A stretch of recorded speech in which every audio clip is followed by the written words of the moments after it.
Welcome to another video in this channel. और आज जिस टॉपिक के बारे में हम बात करने वाले हैं वो एक्चुअली उसके बारे में ऑलरेडी वीडियो आ जाना चाहिए था इस चैनल में, लेकिन मुझे भी नहीं पता क्यों नहीं आया, लेकिन आज मैं ये वीडियो बना रहा हूँ। तो 2024 में अगर आपको कोई नया बाइक खरीदना है और आपके मन में अगर होंडा हाइनेस और उसके साथ साथ हंटर 350 जो रॉयल एनफील्ड का है, इन दोनों बाइक्स में अगर आपको कन्फ्यूज़न है तो मेरा ये जो वीडियो है ये शायद थोड़ा बहुत आपको हेल्प कर सकता है, क्योंकि मैंने दोनों ही बाइक्स को एक्सटेंसिवली चलाया है। तो आप लोगों ने जो थंबनेल देखा है उसमें शायद मैंने ये दिया है कि क्यों मुझे हाइनेस बेटर लगता है हंटर 350 से। लेकिन एक्चुअली में ये जो वीडियो है इसमें मैं फैक्ट्स बताऊंगा आप लोगों को कि हाइनेस क्यों मुझे बेटर लगा, या फिर हाइनेस का क्या क्या अच्छा पॉइंट है और क्या क्या नेगेटिव पॉइंट है, और एट द सेम टाइम कहाँ कहाँ हंटर 350 है वो एक्सेल करता है, उसका क्या पॉजिटिव पॉइंट है। तो ये दोनों चीज़ों के बारे में हम बात करेंगे और फैक्ट्स में बात करेंगे, जो मेरा राइडिंग एक्सपीरियंस है उसके बारे में बात करेंगे।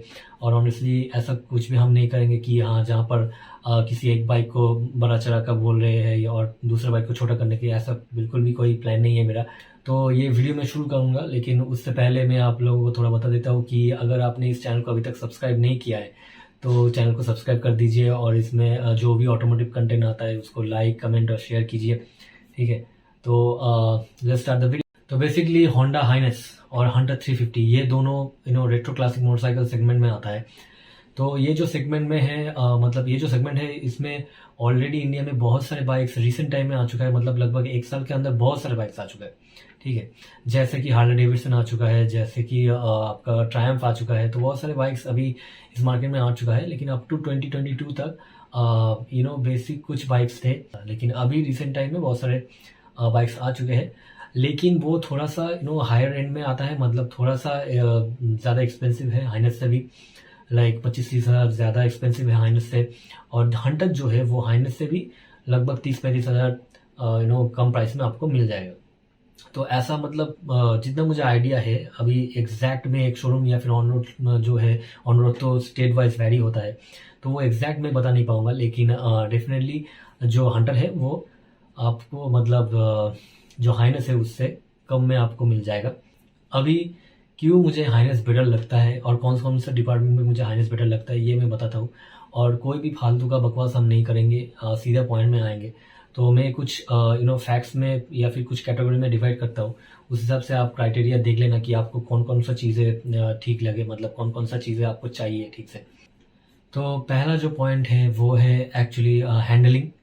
तो हैंडलिंग से मैं शुरू करना चाहता हूँ, क्योंकि हैंडलिंग एक मेजर एस्पेक्ट है दोनों बाइक्स में। बेसिकली यहाँ पर आपको कुछ डिफरेंसेस आपको मिलेगा। तो यहाँ पर मैं स्टार्ट करता हूँ हाइनेस के साथ। तो हाइनेस एक लंबा मोटरसाइकिल है, मतलब उसका जो व्हील बेस है वो ज़्यादा लंबा है। एट द सेम टाइम उसका जो पार्ड है वो भी थोड़ा सा ज़्यादा लंबा है, मतलब थोड़ा सा ज़्यादा चौड़ा है इसके साथ हंटर के कंपेरिजन में। तो ओवरऑल अगर मैं हैंडलिंग देखूँ तो होंडा का जो हैंडलिंग है वो उसका जो वेट है, उसका जो मतलब लेंथ है, उस हिसाब से तो बहुत ही बढ़िया है। और उसके साथ साथ जो सस्पेंशन है होंडा का जो सेटअप है वो ऑन द स्टिफर साइड है, मतलब काफ़ी हार्ड टाइप, मतलब काफ़ी नहीं बोलूँगा, मतलब हार्ड है थोड़ा बहुत, जिससे फ़ायदा भी होता है कि होंडा को मनूवर करना ईजी है, ठीक है। अभी मैं हैंडलिंग से क्यों शुरू किया, क्योंकि यहाँ पर आपको अगर मैं बताऊँ तो बेसिकली जो हंटर 350 है वो बेहतर एक्चुअली आपको फीलिंग देता है, मतलब वो बेहतर फीडबैक देता है। तो हंटर 350 एक ऐसा मोटरसाइकिल है जिसको लेके आप बहुत ही आराम से, मतलब अगर सिटी ट्रैफिक में आप फिल्टर करना चाहते हो तो बहुत आराम से कर सकते हो, क्योंकि हंटर का जो व्हील बेस है वो व्हील बेस छोटा है, ठीक है। अगर हाइनेस के कंपैरिजन में हम देखें तो छोटा है, तो ओवरऑल बाइक ही एक्चुअली छोटा है हाइनेस के कंपैरिजन में। तो हाइनेस एक बहुत ही मतलब लॉन्ग व्हील बेस का एक बड़ा मोटरसाइकिल है, जहाँ पर आप, अगर मैं हंटर को छोड़ भी दूँ, अगर मैं सिर्फ क्लासिक के साथ हाइनेस को आजू बाजू रख के कंपैरिजन करूँ तो डेफिनेटली आपको ये देखोगे कि highness is looking even bigger than a classic, और classic itself is a big motorcycle. तो हंटर में वापस आते हैं। तो हंटर जो है उसका व्हील बेस शॉर्ट होने के लिए, और उसके साथ साथ उसका जो फ्रंट में 17 इंचेस व्हील है, और जो टायर है वो भी, उसका सेक्शन भी अच्छा है, 110 सेक्शन है। तो ओवरऑल जो ये जो फीडबैक आता है ना, इसके साथ साथ उसका सस्पेंशन सेटअप भी सिमिलर है, ठीक है, हाइनेस के साथ, मतलब स्टिफर साइड में ही है। तो जो हैंडलिंग है वो हंटर का थोड़ा सा स्लाइट मतलब बेटर है, मुझे पर्सनली लगता है, क्योंकि आप इजीली मनूवर कर सकते हो हंटर को, जहाँ पर हाइनस को आप सिटी ट्रैफिक में उतना इजीली मनूवर नहीं कर पाओगे। शायद कॉर्नरिंग में ठीक है, लेकिन सिटी ट्रैफिक में या फिर आपको क्लोज जगह से निकलना है तो Hunter is a better motorcycle. तो ये तो गया हैंडलिंग का एस्पेक्ट, जहाँ पर मैं पर्सनली हंटर को स्लाइट एज दे के रखूँगा, जहाँ पर हंटर बहुत ही इजीली आपको मतलब फ्लिकेबिलिटी में बहुत इजी है हंटर।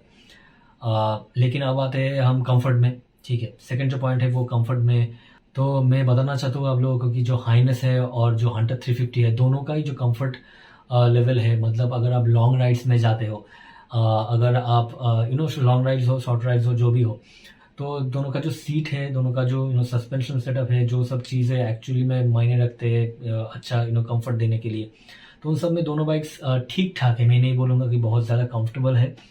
होंडा हाइनस भी इज़ वेरी गुड। मुझे लगता है होंडा हाइनस थोड़ा सा ज़्यादा कंफर्टेबल है ऑब्वियसली हंटर के मुकाबले, क्योंकि हंटर का जो सस्पेंशन सेटअप है वो और भी स्टिफ है, और क्योंकि हंटर का ग्राउंड क्लियरेंस उतना ज़्यादा है नहीं, तो स्क्रैप करने का जो बेली पैन है उसका स्क्रैप करने का बहुत ज़्यादा चांसेस होता है। इसलिए रॉयल एनफील्ड वालों ने क्या किया है कि उसका जो सस्पेंशन सेटअप है वो बहुत ही ज़्यादा स्टिफ कर दिया है, तो रियर में जो भी बैठता है उसको लगता है। और मैंने भी जब टेस्ट राइड लिया था तो मुझे लग रहा था कि हाँ, थोड़ा सा, मैंने रियर में नहीं बैठा था, मैं चला रहा था, लेकिन तब भी मुझे लग रहा था कि थोड़ा सा मतलब ज़्यादा ही स्टिफ है वे। हाइनस का वैसा नहीं है, लेकिन हाइनस का फिर भी स्टिफ है, मतलब फिर भी हार्ड है जो सस्पेंशन, क्योंकि हैंडलिंग के लिए। तो पर फिर भी मुझे लगता है हाइनस का जो सीट है वो हंटर से बेहतर है, ठीक है। और ओवरऑल हाइनस का जो ओवरऑल पोस्चर है, सब मिला के अगर हम पोस्चर का अर्गोनॉमिक्स की बात करें यहाँ पर, तो comfort wise highness is better, क्योंकि हाइनस का थोड़ा सा अपराइट कंफर्ट अपराइट अर्गोनॉमिक्स है। और अगर मैं हंटर 350 के बारे में बताऊँ तो उसका जो अर्गोनॉमिक्स है वो थोड़ा सा स्पोर्टी है, हैंडल बार थोड़ा सा छोटा है और थोड़ा सा लो है, तो उसका स्पोर्टीनेस फील होता है आपको। लेकिन अगर मैं बताऊँ तो लॉन्ग टूर्स में आप दोनों बाइक्स को ले जा सकते हो। मुझे पर्सनली लगता है कि हाइनस थोड़ा सा ज़्यादा बेटर आपको कंफर्ट देगा, और highness is a comfortable motorcycle, very good. अब आते हैं नेक्स्ट पॉइंट में, जो कि तीसरी पॉइंट है। और ये जो पॉइंट है, ये पॉइंट बहुत ही मतलब एक ऐसा पॉइंट है जहाँ पर सिर्फ एक तरफा विनर है, मुझे पर्सनली लगता है, ठीक है, ये मेरा ओपिनियन है। तो हम आते हैं तीसरे पॉइंट में। तीसरे पॉइंट जो है वो है इंजन। तो ये जो पॉइंट है, इसमें हाइनस जो है, होंडा हाइनस, ये हैंड्स डाउन बेटर परफॉर्म करता है। मतलब होंडा हाइनस का जो इंजन है, और ये मैं फैक्ट बोल रहा हूँ, ठीक है। आप चाहे तो ऑब्वियसली आप जब खरीदने जाओगे उसके पहले डेफिनेटली आप जाके जो होंडा हाइनस है, बिग विंग का जो शोरूम है, वहाँ पर होंडा हाइनस को मतलब वहाँ से चला के आप देखो, टेस्ट राइड लेके देखो। उसके साथ साथ हंटर का भी रॉयल एनफील्ड के शोरूम में जाके टेस्ट राइड लेके देखो। तो I am pretty much sure कि आपको, अगर आप न्यूट्रल हो, ठीक है, तो डेफिनेटली आपको ये बात समझ में आएगा कि क्या मैं बोलना जा रहा हूँ। तो होंडा हाइनस का जो इंजन है, तो वो डेफिनेटली बेटर परफॉर्म करता है ओवरऑल। मतलब उसका जो स्मूथनेस है, उसका जो परफॉर्मेंस है, उसका जो रिलायबिलिटी है, उसका जो ओवरऑल परफॉर्मेंस, मतलब उसका जो टॉर्क का फीलिंग है, सब मिला के अगर मैं बताऊँ तो होंडा हाइनस का इंजन ओवरऑल बेटर है, और यही एक्चुअल फैक्ट है, ठीक है। मैं कहीं पर भी बढ़ा चढ़ा के नहीं बोल रहा हूँ। अगर आप दूसरे साइड में हंटर 350 के इंजन देखोगे, तो वो सेम जे सीरीज का जो इंजन क्लासिक में है, ठीक है, या फिर मीटियोर में है, वही इंजन इसमें भी है। ट्यूनिंग भी ऑलमोस्ट सिमिलर है, लेकिन कहीं ना कहीं हंटर 350 की जो इंजन है वो उतना मज़ा नहीं देता जितना हाइनस का इंजन देता है, ठीक है। मुझे पर्सनली लगा, जब मैंने पहले चलाया था, तो हंटर 350 का जो वेट है वो कम है, मतलब 180 kgs का है, क्लासिक से तो कम है, होंडा हाइनस का सिमिलर है। तो फिर भी मुझे लगा था कि उसका जो मतलब जो परफॉर्मेंस है ना, मतलब जो पिकअप है, वो उतना अच्छा है नहीं, मतलब ठीक ठाक है, लेकिन हाइनस के कंपैरिजन में है नहीं। और मैं अगर पिकअप को साइड में भी रख, लेकिन पर्सनली मुझे लगता है होंडा हाइनस का इंजन का जो रिफाइनमेंट है, ठीक है, जो स्मूथनेस है, और उसके साथ साथ जो परफॉर्मेंस देता है, तो वो एक बहुत ही मतलब मज़ेदार चीज़ है। अगर आप चलाओगे तो आपको डेफिनेटली वो फील होगा कि आपको लगेगा कि मतलब कुछ और ही चला रहे हो आप, ठीक है। आप समझ पाओगे कि क्यों आप प्रीमियम दे रहे हो ओवर हंटर, ठीक है। आप जब प्राइस पे कर रहे हो, क्यों आप ज़्यादा प्राइस दे रहे हो ओवर हंटर, तो ये सब चीज़ आप जब चलाओगे तब आपको फील होगा। और मैंने एक साल इस बाइक को चलाया है, और मैं जानता हूँ कि सच में मैं बहुत ही खुश हूँ इस बाइक की, मतलब होंडा हाइनेस का जो इंजन है उसके साथ। और हंटर के इंजन अच्छा इंजन है, नो डाउट, ठीक है, प्रूवन इंजन है। जे सीरीज का इंजन और भी स्मूथ हो चुका है, लेकिन होंडा का जो काउंटर बैलेंसर वो जैसे काम करता है, रॉयल एनफील्ड का जो काउंटर बैलेंसर है वो उतना अच्छा से, मतलब रॉयल एनफील्ड का जो जे सीरीज इंजन है उसमें फिर भी थोड़ा बहुत वाइब्रेशंस है अभी तक। और ओवरऑल आपको अगर मतलब एक क्या बोलूँ, एनर्जेटिक इंजन चाहिए या फिर आपको मज़ेदार इंजन चाहिए, तो मुझे पर्सनली लगता है कि Highness is the way to go. तो फोर्थ पॉइंट में आते हैं। बेसिकली फोर्थ पॉइंट जो है वो काफ़ी सब्जेक्टिव है। फोर्थ पॉइंट है बेसिकली लुक्स, ठीक है। तो लोग लुक से स्टार्ट करते हैं, मैं फोर्थ पॉइंट में लुक्स को रख रहा हूँ क्योंकि लुक्स बहुत ही सब्जेक्टिव है। इसमें जो भी मैं ओपिनियन दे रहा हूँ वो कम्प्लीटली मेरा अपना ओपिनियन है, ठीक है। इसमें कोई फैक्ट बोल के कुछ नहीं है, लेकिन लुक्स ऐसा कोई चीज़ नहीं है। लुक्स कम्प्लीटली मैटर करता है कि आपका मतलब पर्सपेक्टिव कैसा है, आपको कैसा बाइक अच्छा लगता है। किसी को होंडा हाइनेस का बड़ा जो बल्कि फील है वो अच्छा लगेगा, किसी को हंटर का जो स्पोर्टी फील है वो अच्छा लगेगा।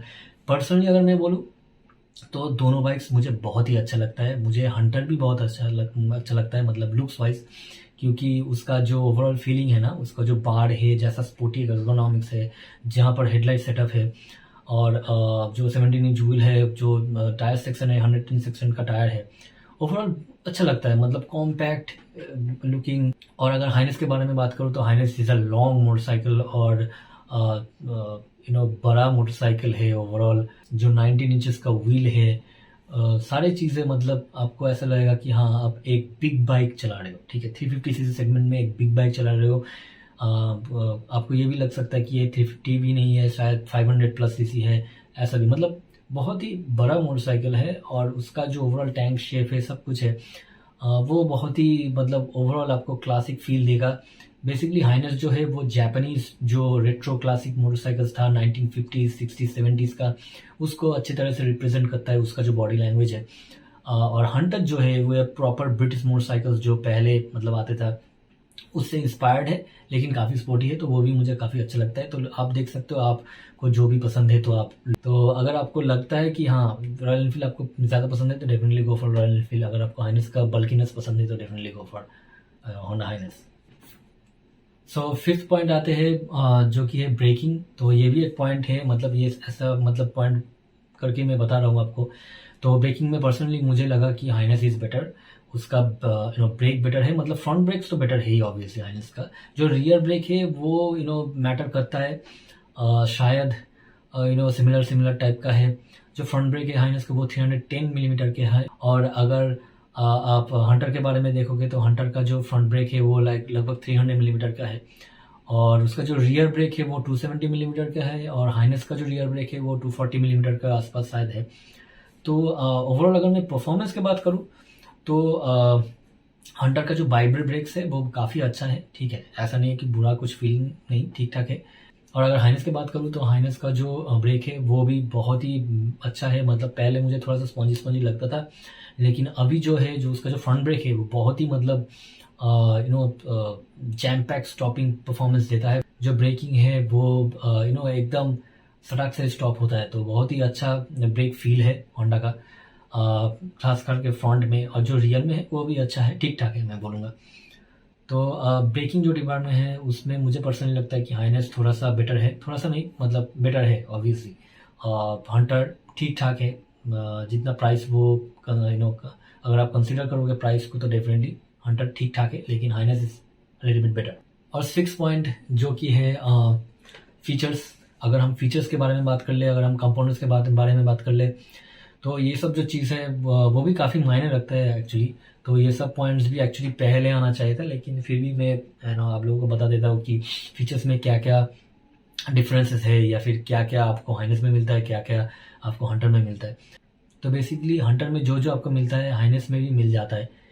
और लेकिन मैं अगर सिर्फ हाइनेस के बारे में बात करूँ तो हाइनेस में कुछ कुछ चीज़ें हैं जो कि हंटर से ज़्यादा आपको मिलता है एज अ फीचर। जैसे कि जो ट्रैक्शन कंट्रोल है वो आपको हाइनेस में मिल जाएगा। बहुत सारे लोग बोलते हैं कि ट्रैक्शन कंट्रोल का कोई ज़रूरत नहीं है, ठीक है, शायद ज़रूरत नहीं है, लेकिन पर्सनली मैंने शायद एक साल में एक दो बार ऐसा हुआ कि मैंने थोड़ा सा व्हील स्पिन कर दिया है। थोड़ा सा स्लिपरी कंडीशन था, तो उन सब जगह में ट्रैक्शन कंट्रोल थोड़ा बहुत काम आ जाता है। वैसे भी कंट्रोल में था वो, लेकिन फिर भी ट्रैक्शन कंट्रोल ने क्या किया, जब भी व्हील स्पिन करना शुरू किया रियर में, तब जाके वो पावर कट कर देने से वो फिर से बाइक स्टेबल हो गए। तो traction control is a good thing to have, क्योंकि और भी कंपनीज दे रहे हैं, तो अगर एक फीचर्स दे रहे हैं तो डेफिनेटली आप मना क्यों करोगे, ठीक है। और अगर हंटर के बारे में बात करूँ तो हंटर में ट्रैक्शन कंट्रोल नहीं है, और उसके साथ साथ दूसरे जो फीचर्स है, मतलब ABS तो वो तो दोनों बाइक्स में है, वो ऐसा कुछ बात है नहीं। डिपेंडिंग ऑन द वेरिएंट्स आप कौन सा वेरिएंट लोगे। और इसमें मतलब अगर मैं हंटर के बारे में बात करूँ तो हंटर का जो क्लच है वो वेट मल्टीप्लेट क्लच है। थोड़ा सा क्लच हार्ड लगता है मुझे पर्सनली, तो नॉर्मल क्लच है क्योंकि वैसा ही होगा। लेकिन अगर हम हाइनेस का जो क्लच है उसके बारे में बात करें तो हाइनेस का क्लच एक्चुअली स्लीपर क्लच है। तो स्लीपर क्लच होने के लिए बहुत ही फ़ायदा होता है आपको, बहुत लाइट वेट होता है। तो slipper clutch is a good thing to have, क्योंकि अगर आप स्लीपर क्लच यूज़ करते हो, आप जानते हो कि बहुत लाइट होने की वजह से आप एक फिंगर से ऑलमोस्ट उसको यूज़ कर सकते हो। अगर आप ट्रैफिक में भी काफ़ी देर से फंसे रहे हो तो तब जाके स्लीपर क्लच बहुत ही हेल्पफुल है।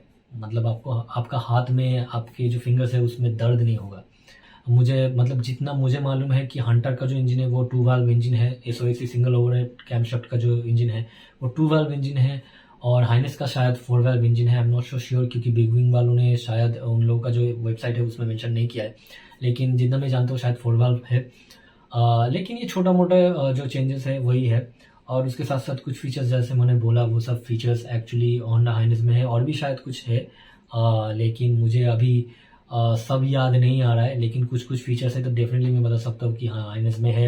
और एट द सेम टाइम अगर एस्थेटिकली बोलूँ तो हाइनेस का जो LED सेटअप है पूरा का पूरा, मतलब फ्रंट में रियर में सब जगह LED है। अब अगर इंडिकेटर्स देखोगे वो भी LED है, लेकिन हंटर में वो सब नहीं है। हंटर में सब कुछ हैलोजन में है, और अगर आप एक्सेसरीज लगवाने चाहते हो कि हाँ मुझे इंडिकेटर्स LED में चाहिए, तो वो सब लगवा सकते हो, उसके लिए आपको अलग पे करना पड़ता है। तो यही है। लेकिन अभी हम आते हैं कंक्लूजन में ऑनेस्टली। तो एज अ सिंपल कंक्लूजन में यहाँ पर नहीं दे सकता ऑनेस्टली, क्योंकि बाइक्स एक ऐसा चीज़ है होता है कि कम्प्लीटली आपका इमोशन के ऊपर है। अगर आपको रॉयल इनफील्ड ही सिर्फ पसंद है, आप रॉयल इनफील्ड ही ओन करना चाहते हो, आप एक्स्ट्रा पैसे नहीं देना चाहते हो, आप एक्स्ट्रा पैसे देकर होंडा क्यों लूँगा, मैं रॉयल इनफील्ड ले लूँगा, तो आप डेफिनेटली रॉयल इनफील्ड ले सकते हो, हंटर ले सकते हो। Hunter is a very good motorcycle, मैं कभी भी ऐसा नहीं बोलूँगा कि वो बुरा बाइक है। लेकिन आप जो भी एक्स्ट्रा प्रीमियम पे कर रहे हो प्राइस में, ठीक है, होंडा हाइनेस के लिए, अगर आपको लगता है कि नहीं मैं हंटर नहीं लूँगा, हाइनेस लूँगा, ठीक है, मैं 35-40 हज़ार और भी दे दूँगा, तो मैं ये बोल सकता हूँ कि वो जो प्राइस है वो एक्चुअली में वर्थ इट है। होंडा हाइनेस का सिर्फ एक ही प्रॉब्लम है जो कि बेसिकली है कि बिग विंग का जो सेंटर्स है वो बहुत कम है, वो लिमिटेड है। तो हंटर में आपको वो सब दिक्कतें नहीं आने वाला है, क्योंकि रॉयल एनफील्ड का जो सर्विस सेंटर है, जो शोरूम है, वो बहुत सारे हैं, मतलब पूरा पैन इंडिया है। तो वो दिक्कत आपको हंटर के साथ नहीं होगा। लेकिन ओवरऑल अगर मैं रिलायबिलिटी की बात करूँ तो डेफिनेटली कुछ रिलायबिलिटी इशूज़ रॉयल एनफील्ड में है, ठीक है, अभी भी है। पहले और भी ज़्यादा रहता था, लेकिन अभी कुछ हद तक कम हो चुका है, लेकिन फिर भी थोड़ा बहुत है। लेकिन होंडा का जो है, होंडा ऑलवेज रिलायबल है, उसका इंजन रिलायबल है, उसका जो ओवरऑल सर्विस एक्सपीरियंस है, मैं अगर आप लोगों को बताऊँ तो होंडा जो है वो ऐसा एक मोटरसाइकिल है जो कि आपको बार बार सर्विस सेंटर में जाना नहीं पड़ेगा, ठीक है। आप नॉर्मल जो सर्विसेज है वो आप करवा लो, उसके बाद जहाँ पर भी जाओ कुछ भी प्रॉब्लम नहीं होता है मोस्ट ऑफ द टाइम। तो ओवरऑल आपको देखना पड़ेगा कि कौन सा टाइप का बाइक आपको फिट करता है, आपका प्रायोरिटीज़ क्या है। आप डेफिनेटली आप शोरूम में जाओ, आप रॉयल एनफील्ड का शोरूम में जाके आप हंटर का टेस्ट राइड लो, at the same time Highness का टेस्ट राइड लो। लेकिन एट द एंड में एक बात में अगर मतलब एक छोटा सा अगर कंक्लूजन में दे दूँ कि हाँ यही मेरा मानना है, तो डेफिनेटली अगर किसी को ऐसा एक मोटरसाइकिल चाहिए जिससे आपको थोड़ा बहुत पैसा बचे, ठीक है, एट द सेम टाइम एक अच्छा मोटरसाइकिल मिल जाए जो कि कॉम्पैक्ट है और रॉयल एनफील्ड ही है, जिन लोगों को रॉयल एनफील्ड मस्ट पसंद, ठीक है, कि रॉयल एनफील्ड ही मुझे लेना है, तो उस हिसाब से Hunter is a very good choice. उसमें आप ज़्यादातर चीज़ें कर सकते हो, ठीक है, सिटी के अंदर बहुत सारी चीज़ें कर सकते हो। शायद हाईवे में आपको थोड़ा सा पावर का लैगिंग महसूस होगा, लेकिन ओवरऑल वैसा बाइक अगर आपका प्रायोरिटी है तो डेफिनेटली गो फॉर इट। लेकिन अगर आप बजट में नहीं हो, अगर आप जानते हो कि नहीं मैं और भी 30, 35, 40 हज़ार दे सकता हूँ, तो आप definitely you can go for Highness. Because Highness एक ऐसा मोटरसाइकिल है जो कि जितना भी प्रीमियम चार्ज कर रहा है वो एक्चुअली में वर्थ इट है। और उसका जो इंजन का जो परफॉर्मेंस है, आप जब चलाओगे ना तभी आपको समझ में आ जाएगा। ठीक है, आप जब चलाओगे तभी आपको समझ में आ जाएगा उसका जो बिल्ड क्वालिटी है हाइनेस का, उसके साथ साथ जो इंजन का रिफाइनमेंट है, उसके साथ साथ ओवरऑल जो परफॉर्मेंस है, जो कंफर्ट है, वो सारे चीज़ मिला के Highness is a very very sweet deal from Honda. तो आई होप आप लोगों को थोड़ा बहुत, मतलब आप लोगों का मन में जो कन्फ्यूजन था वो थोड़ा बहुत दूर हो चुका है। मैंने दोनों बाइक चला है, इसलिए मैंने ये ऐसा वीडियो एक बनाया कंपैरिजन टाइप, ताकि आप लोगों को मतलब बेटर अंडरस्टैंडिंग हो दोनों बाइक्स के बारे में। तो अगर आप लोगों को ये वीडियो इन्फॉर्मेटिव लगा है तो काइंडली जाके इस वीडियो को लाइक कर देना और शेयर करना और कमेंट करना, और प्लीज़ इस चैनल को सब्सक्राइब कर देना, it will mean a lot. So until next time, ठाड़ा।